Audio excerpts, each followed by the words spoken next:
Ben Lesnick defriended me on Facebook on Christmas Day, which holds a special place in my black heart. It's quite complicated to get working. I know there was a fair amount of skepticism out there. You really gotta earn the belief. The game wasn't built. Haven't had an opportunity to work on them, but they are in the works. Refactor them, change things out, retrofit it, refactor them, refactor them. People program things. This is bullshit. It's all very professional. Yes. I like it. Yes, we're still trying to figure out Virtual Captain's toys to actually make this thing work. The last time we talked was last month. I believe it was the week right before Memorial Day weekend for us in the US. And a couple of interesting things have happened since then. So, to kind of start off where we ended at was the Derek Smart announcement of knowing about certain financials that will lead to the ruination of Star Citizen, of course.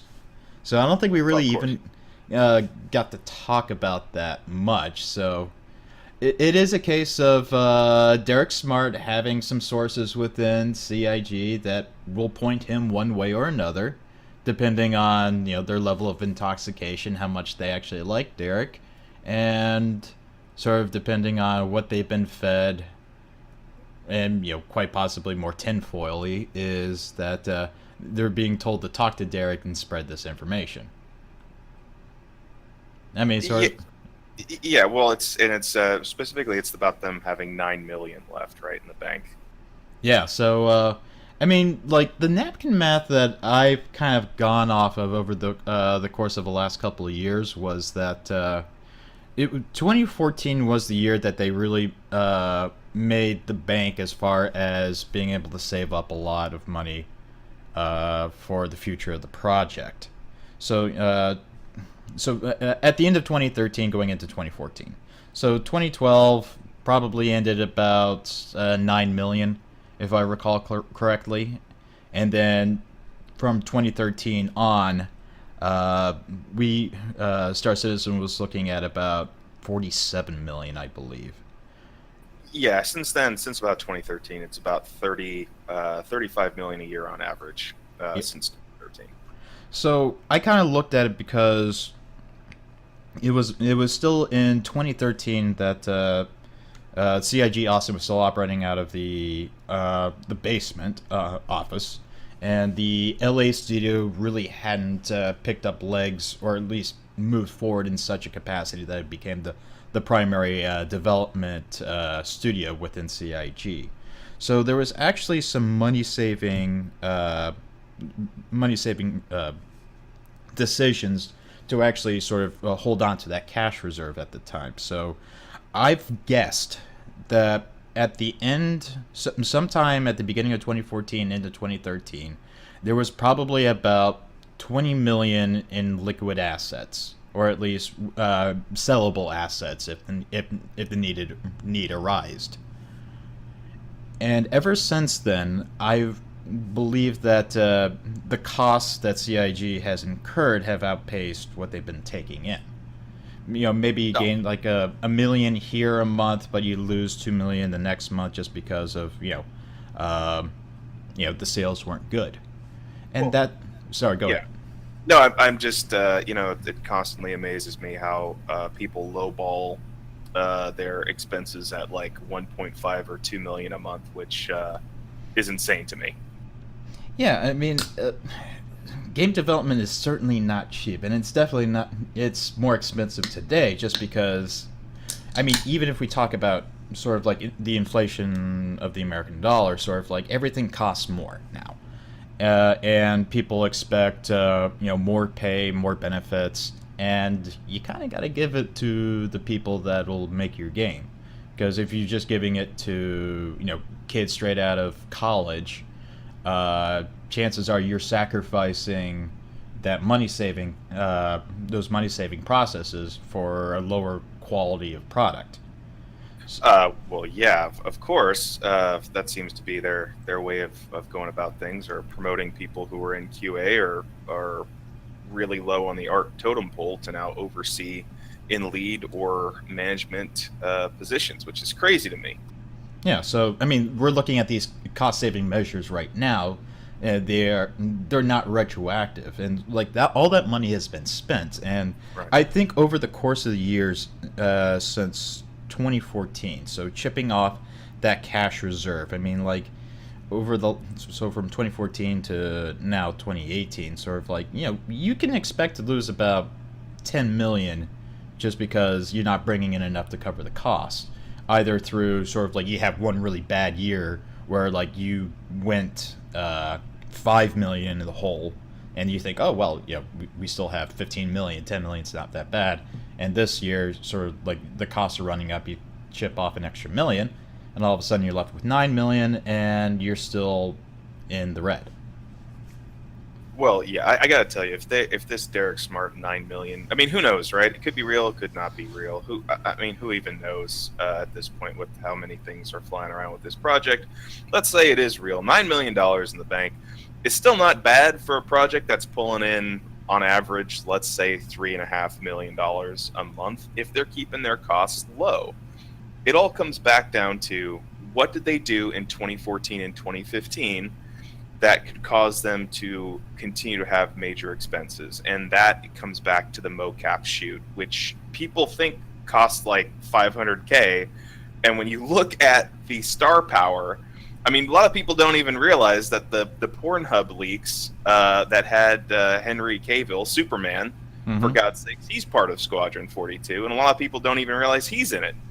And it's just crazy and that was at the height of him being Superman. I mean, that is not a cheap actor to hire even for a couple days. That's not something that's a wink and a nod and you slide the guy a croissant from craft services and $100 bill. That's not how that works.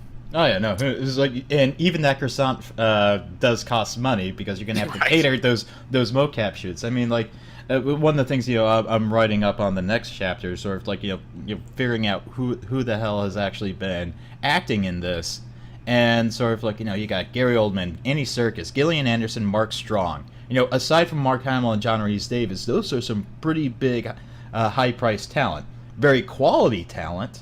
But there's also the cases like, are these people actually proficient in motion and performance capture?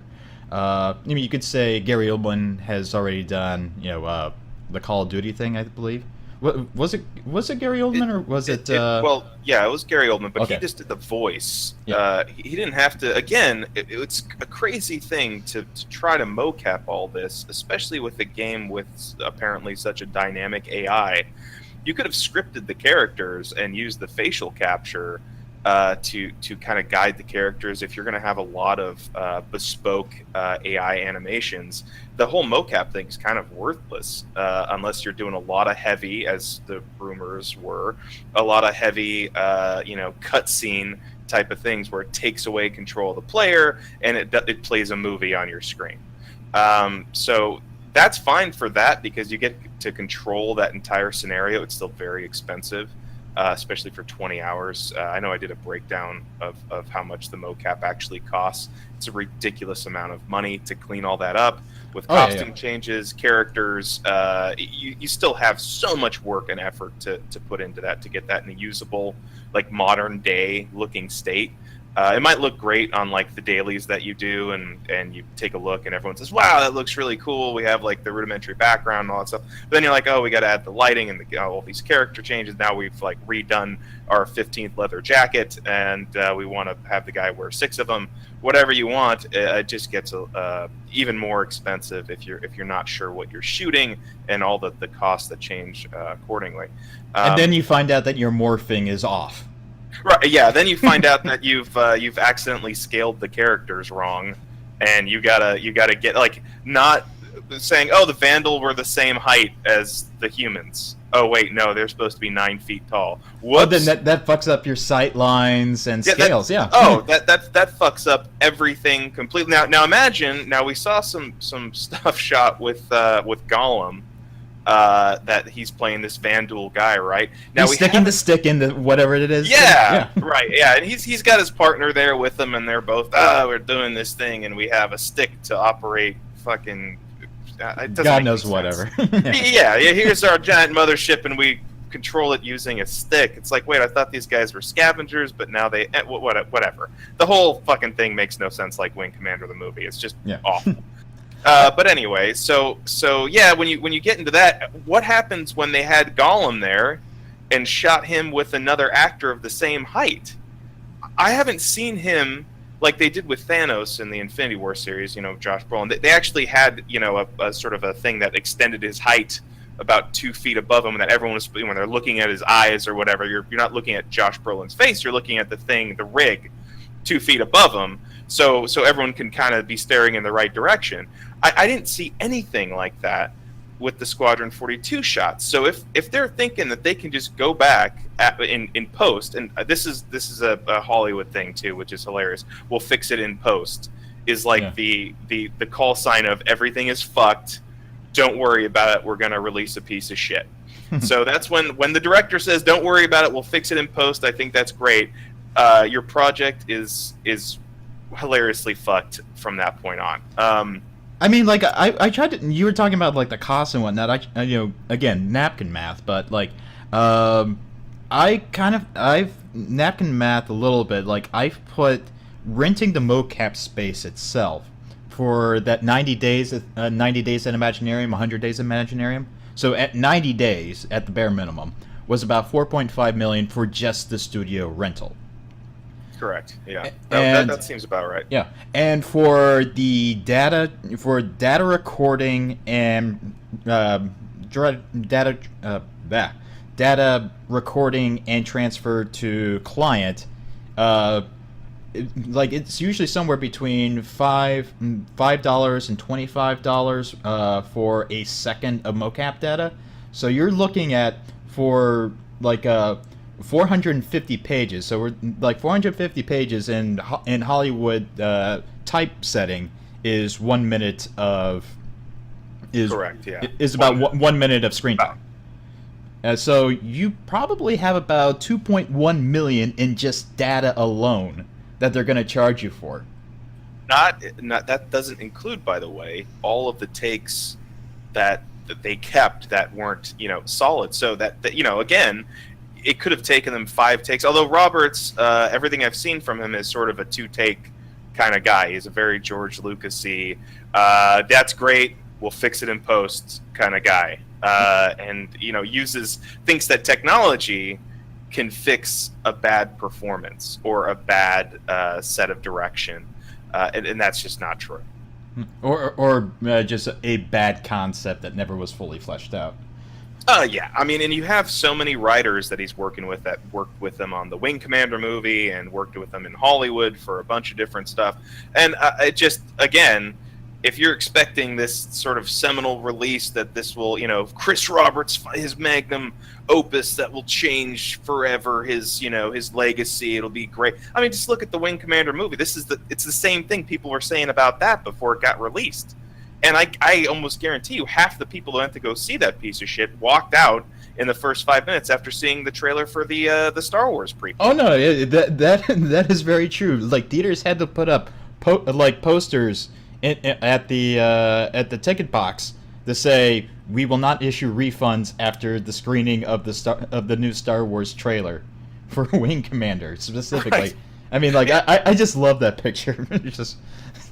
So now, talking about this $9 million and the expenses that they occurred for all this mocap. A lot of people don't factor this in. They talk about, they have X number of employees over this year, and they cost some lowball number like $30K a piece, and which is insane. Especially since they never account for executive salaries in that, which are fucking astronomical. Aaron Roberts has one of the highest wages. Like in game development, like in the UK, I think, right? Yeah, and that doesn't count. That's just his salary, by the way, that we could see. I think it was like 135,000. 135,000 pounds. Yeah.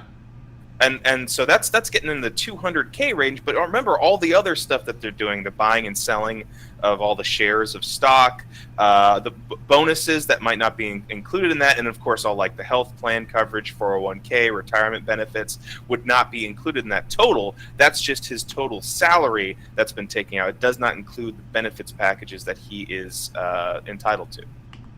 Yeah, I mean, like it's a lot of money, and again, so you have it's a lot of money. So especially for a game where we're still waiting for anything to be really honestly playable. I actually loaded up before we did this, loaded up again into Star Citizen, and I gotta tell you, man, it is not a good game. I mean, I'm playing it on a 4K monitor.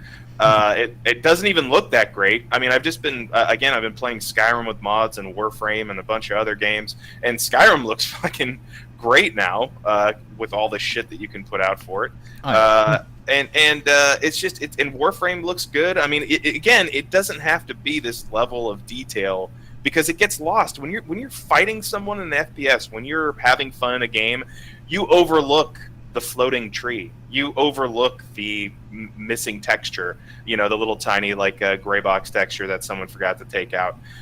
You just overlook it because you're like, it's a fucking video game. Who cares? But with Star Citizen, it's been beaten into our heads from day one that it is going to be the most, the highest fidelity. Everything will work like it's supposed to. Interiors will be constructed with struts, and it'll be like real life, but in space, and it'll be crazy. And like today, I clipped through Port Olisar or whatever, and fucking went through all. There's nothing in there. There's no struts or anything in there. It's not like actual like corridors to explore, engineering decks or anything like that. No. It's just empty polygons with textures. That's it. So I don't get this lie that backers keep throwing at themselves. But anyway, we're getting off course. Let me just go back to the mocap thing. And the mocap thing, the rumor was that people were already getting royalties. And for people not familiar with the royalty concept, it's that if you let's say you acted in something and then it was released, you'd get a portion depending on what your agent or whoever's negotiating for you, you'd get a portion of the sales, usually very small portion. So long as you didn't get David Proused. Right, yeah, as long as you didn't get Hollywood accounted out of that whole situation. But it's looking like that's exactly what Star Citizen decided to do with the Squadron 42 thing. Is what I heard a year and a half ago was that people were pissed because some of the actors and the people on the set were not getting paid their royalties when executives at the company were calling the game released and collecting royalties every year from that. And this is all, if you look back on my leaks, you can see. Now, was it the executives or was it like some actors? No, the actors. Oh, the actors were out in the cold. Yeah, they were not getting paid the royalties. They were like saying, it's the game has not been released, so you are not eligible for any royalties at this time, even though your contract says blah blah blah blah. And there was some stipulation there, depending on what a release was. But again, that's going to be a fight with lawyers. Oh, yeah. But then it turned out that some of the executives, and I'm not sure how high that goes. I'm not sure if it's just upper management or only the executive level, the owners of the company, were paying themselves royalties on a released game. So whatever that they're getting, $36 million a year or whatever it is, they're taking a cut of that, saying, "Oh, we already released this product, and it's already doing well, and I get to pay myself for it."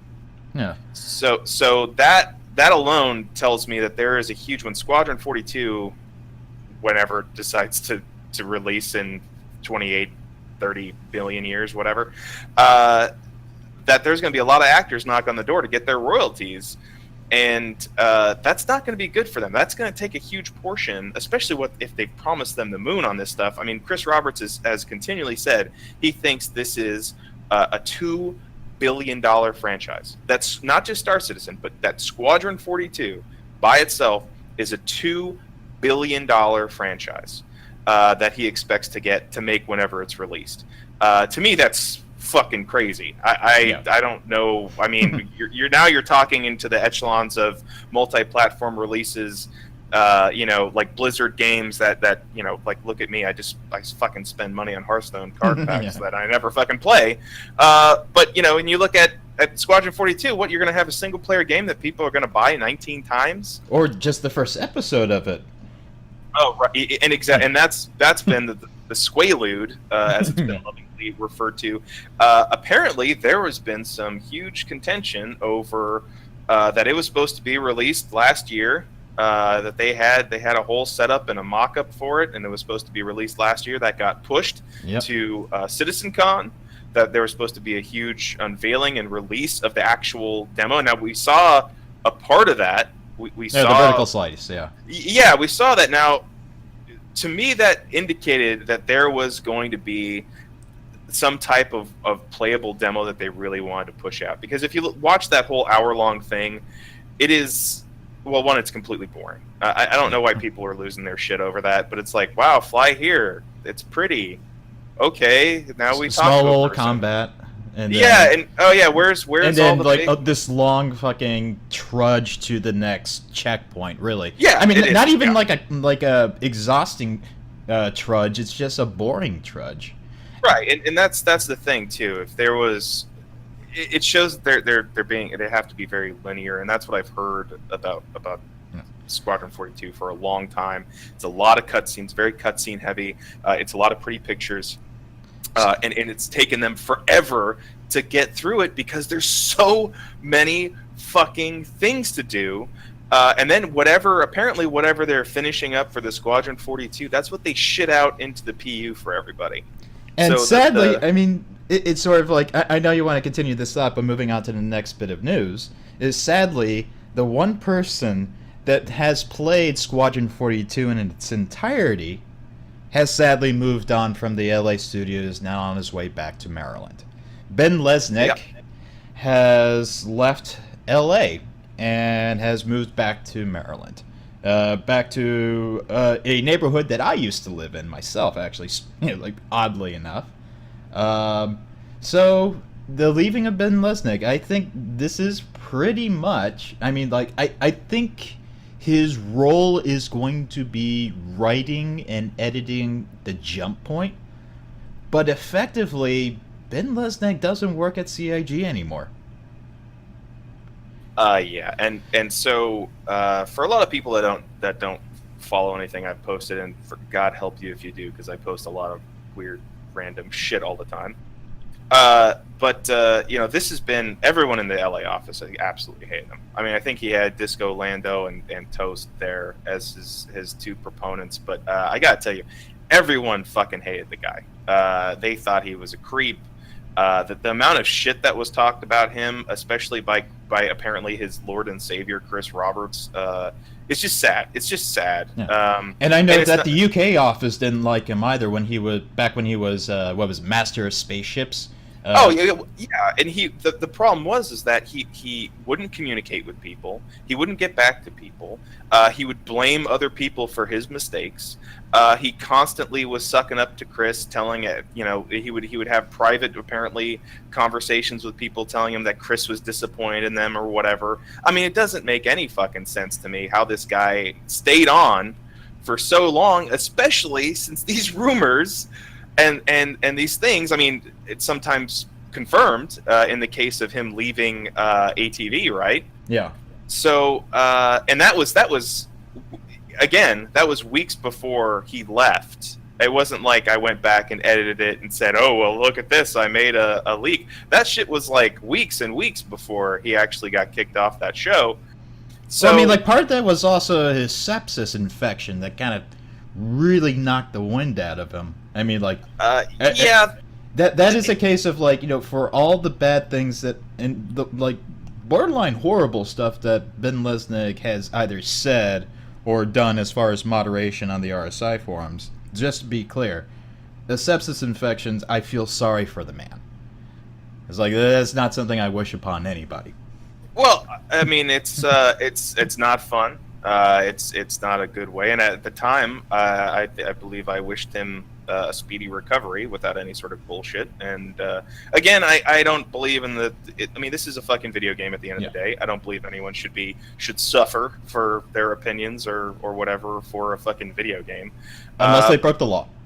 Unless you're a creepy, stalkery, alt-right freak who wants to murder someone because they played a woman in Star Wars. I mean, again, it doesn't matter, man. Like it's all good. I felt bad for him, but again, going back to some of his comments and this whole thing of I do find it funny, this whole narrative that's kind of been propped up now, how these goons were trying to control some sort of PvP aspect of Star Citizen.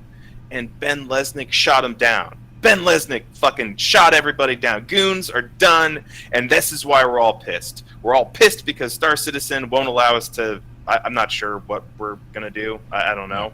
I mean, we're pissed that we can't do it. And it's funny, just I guess part of that narrative comes from me exiting as an investor. Sort of like there was a full effort to control the development of Star Citizen at the highest level, and Chris Roberts said, I mean, sort of like, I'm flattered that you think that I was in there trying to, game the system in such a way of my advantage.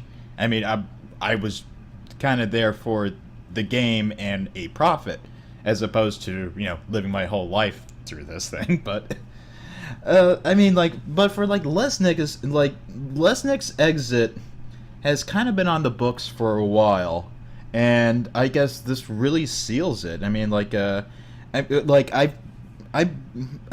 I've spent so much time with Lesnick back in the early days. Getting people excited, helping out with the promotional material, transporting him around. I mean, hell, I helped him move in and move out of his apartment in Austin. I wanted him to feel welcome. I wanted to help out as best I could. Just sort of like something as an investor, sort of like, I couldn't affect daily operations, but the least I could do was be helpful in other aspects. And so... Yeah, you just wanted to make a good game. Yeah. I mean, not only did you want a return on your investment, but it would be nice to play a awesome game. I think we all wanted that. And with Lesnick, I was genuinely happy for him, because Lesnick was the story of the super fan, getting his chance to shine, get a little sunshine off of his hero, and it was such a great story. It was sort of like I was proud for him, sort of like, hey, this nerd who spent his entire life, cultivating all this knowledge about some obscure sci-fi thing. His hero comes back and say, hey, I want your help, and he becomes a super fan that gets elevated into godhood almost. But but the problem is sort of like, after exiting the project, it's sort of like, when I started asking around, I started to hear the other side of Ben Lesnick that I was not exposed to, and it is not grossly nefarious. It is just really a story of a kind of a guy in over his head that couldn't really accept blame for his own mistakes, and just an inability to process it, or a inability to consider options beyond an initial this is my word is law, and my gut judgment will not be questioned. And it's just kind of sad, especially for me, sort of like, Ben Lesnick defriended me on Facebook on Christmas Day, which holds a special place in my black heart. I mean, I don't know, it's like, without Lesnick, I mean, I guess the real nerd credibility from the Wing Commander crowd is pretty much evaporated at this point, because Ben was the person who was, championing this on the Wing Commander CIC guide on the site. And I'll admit, I was a Wing Commander CIC guy myself.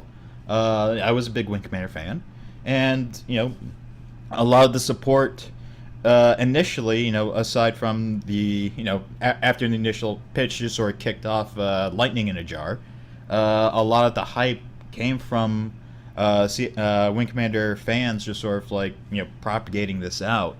Because, like, Lesnick was, telling the Wing Commander fans to say, hey, take a look at the site. Hey, we got more stuff coming. Hey, I'm in on the inside. You guys can follow me. You guys can trust me, kind of stuff.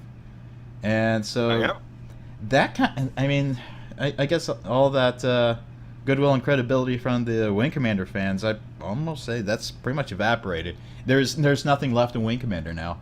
It's all Star Citizen. It's all Chris Roberts.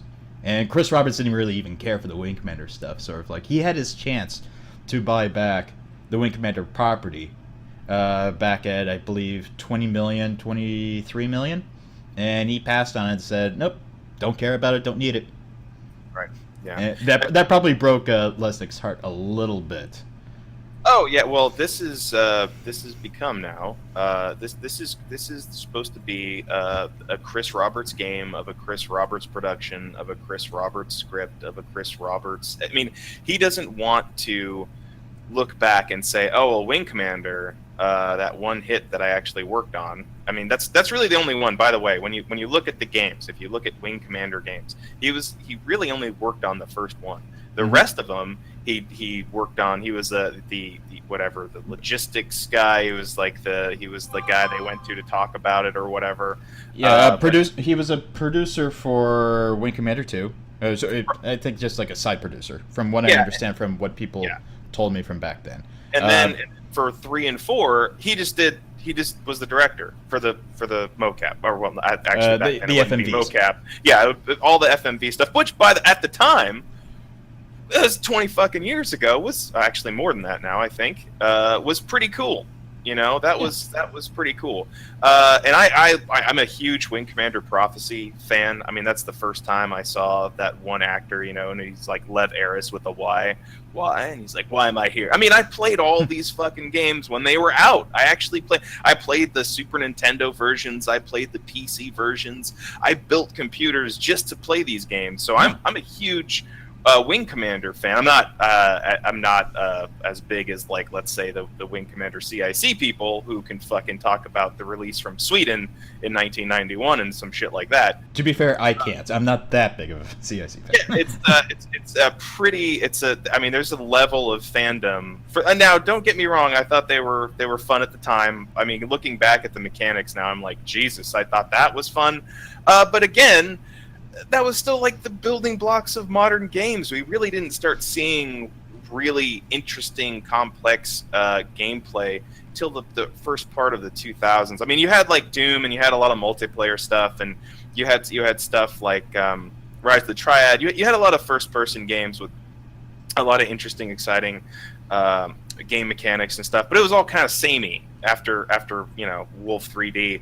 I mean, they added new stuff, they added new different ways. I really actually thought a lot of them were pretty cool, but it didn't seem like a huge step forward until we got to like the Half-Life era, which I think a lot of people sort of equate to the first big the first steps towards what we currently have in modern gaming, which some people hate. Some people hate modern gaming, think it's the fucking worst, that every game is just terrible and is a social justice warrior bullshit, that they want to make them have equality with women or something. I don't fucking know, but there's some people who absolutely fucking hate modern video games. And if you don't like them, I mean, that's fine. But to say that like Wing Commander was the height of game design is fucking laughable. I mean, really.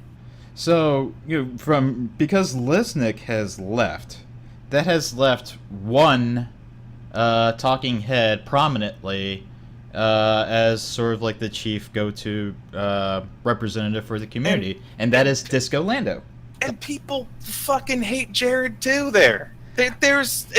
From what I heard for the last year and a half, no one likes him. No one fucking likes him. And in fact, you could see in a ATV a couple weeks ago, they were talking when Ship Shape or whatever is going to be like a weekly now. I mean, God forbid they go fucking 2 hours without trying to sell you a fucking spaceship. Yeah. That's going to be in a game for like 9 years. But both Chris and Sandy were sitting there, and they're like, oh, now Ship Shape's going to be on every week. Oh, wow. can't get enough of Jared, can we? No, there's never too much of Jared. And it's like, you could see them both be like, this fucking guy. Like, please do not have him. I mean, it's weird because they shoot it separately. So they don't have him in the studio. They don't interact with him. They don't want him around. Yeah. Before, if you remember the roundtables that would have, remember Money and all those guys? It was what was it? Reverse the Verse or whatever. Yeah, and that was still sort of a family. You could have Alexis was on there, and Ben was on there, and Sandy would come on, and you still had these guys sort of interacting with one another, and it was fun. It was more fun. It was less professional, but it felt more like a community trying to. And of course, they fucked that up hilariously all the time too. Yeah. But it was sort of an endearing fuck up that a fledgling video game company would make. Yeah. But I mean, the thing about Disco, at least recently, was Disco actually posted a couple of tweets, some totally odd tweets that totally aren't about Star Citizen. And here's one: I value effort more than results, which is interesting considering what a results-oriented person I am. I find I don't care so much if people fail. Only whether or not they appear to have even tried. Make the effort. It's what we all deserve. And he had like this tweet thread, just sort of. It was an odd thing to watch a man sort of describe, like, the realization of what's going on. And it's really hard not to look into it and say, Jared is talking about Star Citizen, or he's talking about an experience he's had in Star Citizen. And this was shortly after Lesnick and Alexis were moving to Maryland. Yes, and so I know a lot of people thought this could mean the end of Star Citizen, or he knows some sort of secret. And if you also look, he was moving out. We also got to get into this weird other thing too, of who owns their buildings and their apartments, because holy shit, what when I started going, I mean, it's weird. And I also don't want to it is going to come off kind of stalkery, but I'm like the guy who will like load up Wikipedia and be like, what the fuck is neuroplasma something, right? And I click on it, and then there's another bunch of shit I don't understand.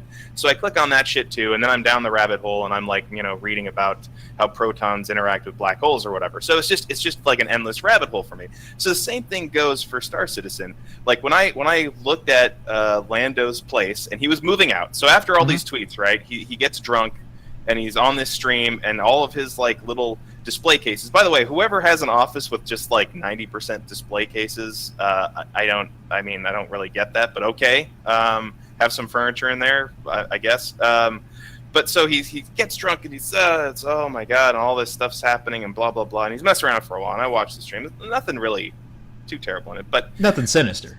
No, nothing at all. And really what it comes down to is that a lot of people thought those tweets were in relation to Star Citizen. I mean, actually, you could take them and apply them to Star Citizen, but that you can almost do anything with Star Citizen since it's such a fucked up project. Yeah. But honestly, what I believe, because there was a lot of hilarious rumors back in the day, and this, who knows if this will get cut out of this little place, but about Jared and Alexis having some sort of thing going on with one another. That was back in way early 2016. So I don't know. Again, with her and Ben moving out, and then a series of tweets, he actually went back later and said, "Oh, by the way, this was all personal. This has nothing to do with Star Citizen. This was all my personal stuff about feelings." And if you go through some of those other tweets, it's a very better to have loved and lost than to have never loved at all sort of summary. I think the Bard said it a lot better in 10 words than 140 characters or whatever. But yeah, it just to me that it seemed more of a breakup crying post that you'd see on MySpace back 10 years ago. Oh yeah, I probably would have posted the same. Well, yeah. But I mean, like, so also Lando claims that there is no more community in his title, so he is just a manager. Content Manager. Okay. No longer a community content manager. He's a content manager now. A lot of the content coming out of Star Citizen doesn't have to do with the community. No, the only content that's really coming out of Star Citizen is the fucking ships, and he is nailing that. And they're selling the shit out of those. Yeah, so we do have 2 spaceships on sale. Actually, we have one, the Hercules Starlifter, which is the worst C-130, C-17 Starlifter mishmash, just like military.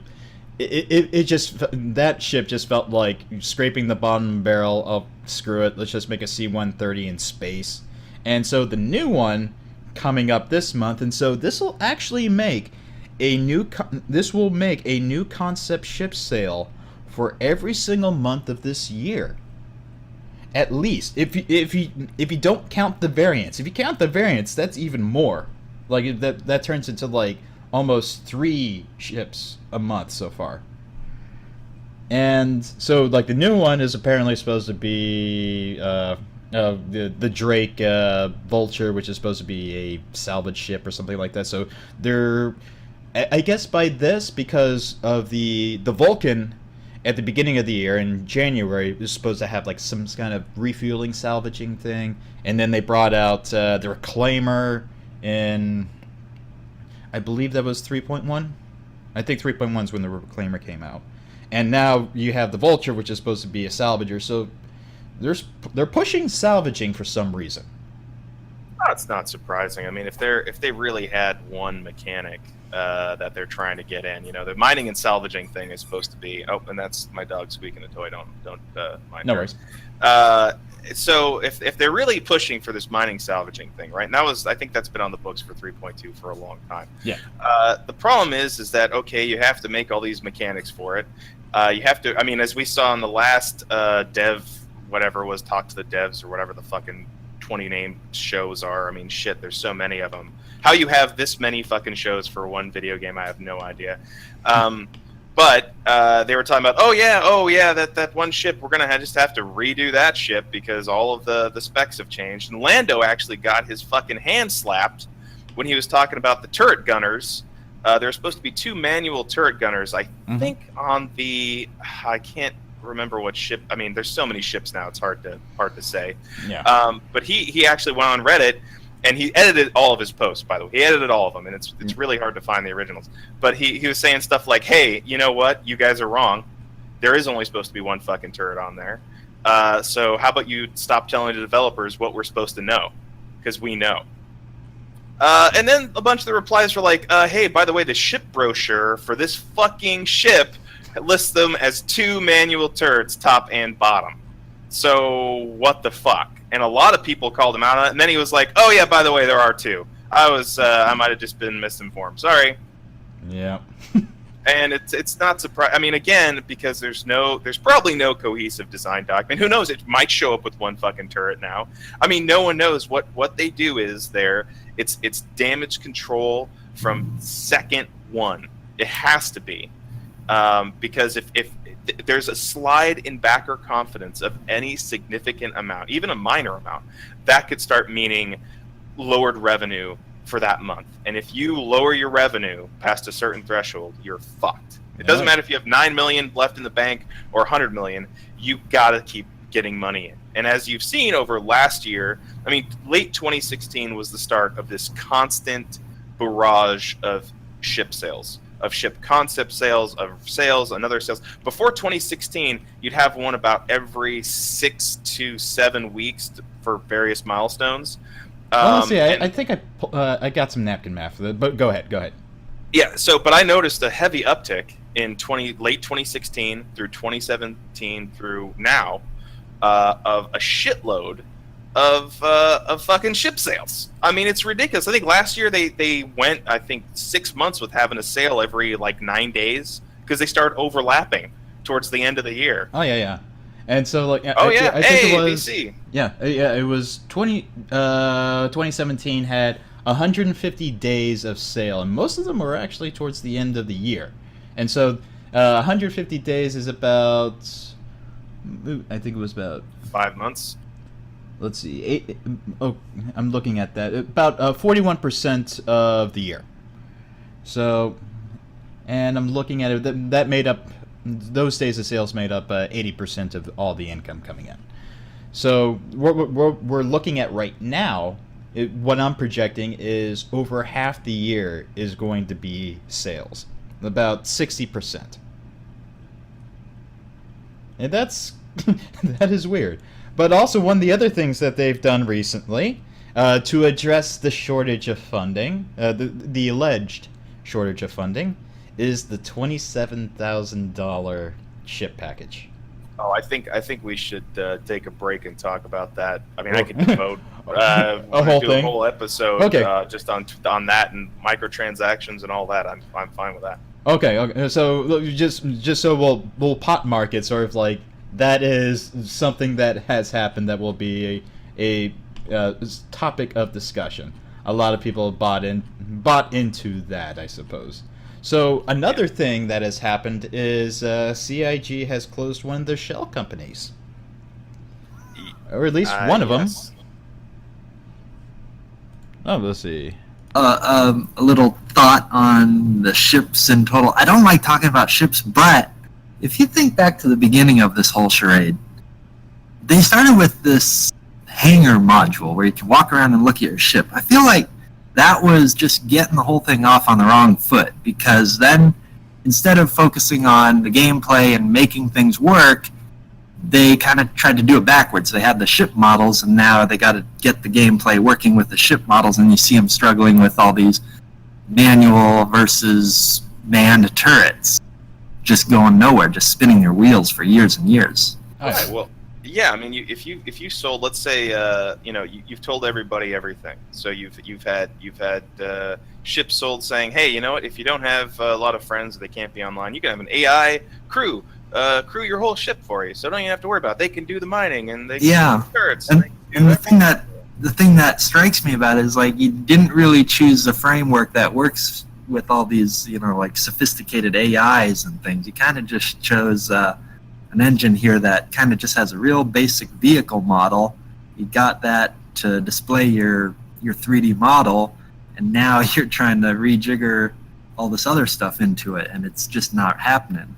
Well, so the one very drunk person who was talking to me did mention that they are trying to rebuild all of their existing code framework into Lumberyard. Like not even port anything over, not take anything that might have had the old Crytek code. It's too much work to copy it over. It's just like we got to start from scratch. No, they don't want to copy it because of Crytek.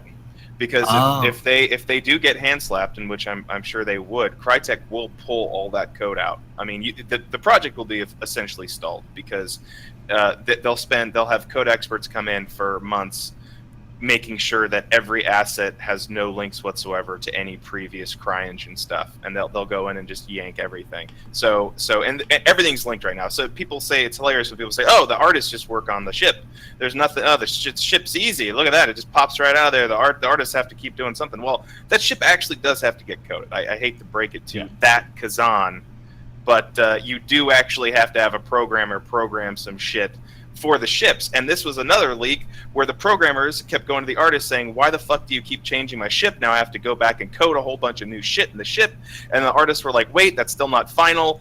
Didn't Ben Lesnick tell you, the master of ships, tell you that we're changing that, and that's a demo model, and that's just, Chris just wanted to see something different. Don't change anything with that. But then the model doesn't work. The ship doesn't work because it's not coded yet. So then Chris would come down and fucking yell at people saying, why aren't my ships working? I want to have this all work. Hey guys, anyway. I was just stopping by for a little bit. I'm at work, so I gotta go. Okay. All right, man. You're doing good. It sounds like fun. Yep. I'll listen to it later. See you, man. Yeah. But okay, so I think for this whole project, I mean, like, I'm trying to think of what else has gone on since the last time. I mean, we've gone over, the rumors of 9 million left, the $9 million nothing burger. We've got Ben Lesnick leaving, Jared's existential crisis, ship sales. Briefly touched on the Legatus pack, the Robert Space Industries Corp in California dissolved in March. Yeah, We should probably combine the if we could just take a break for like 5 minutes and come back for another episode. But if we want to talk about the 27K ship package and the California entity effectively being shuttered, I'm more than happy to talk about that. But I will need a couple minutes. Okay, so we'll wrap up here. We got the blessing from Virtual Captain, as you guys heard. This is Bootcha, still working on videos, and that's Agent over there. Love pledge soon, I promise. Alright, yeah, dissing on Star Citizen is hard. It's hard work, and all of our efforts. So, we'll see you next time, guys. See ya.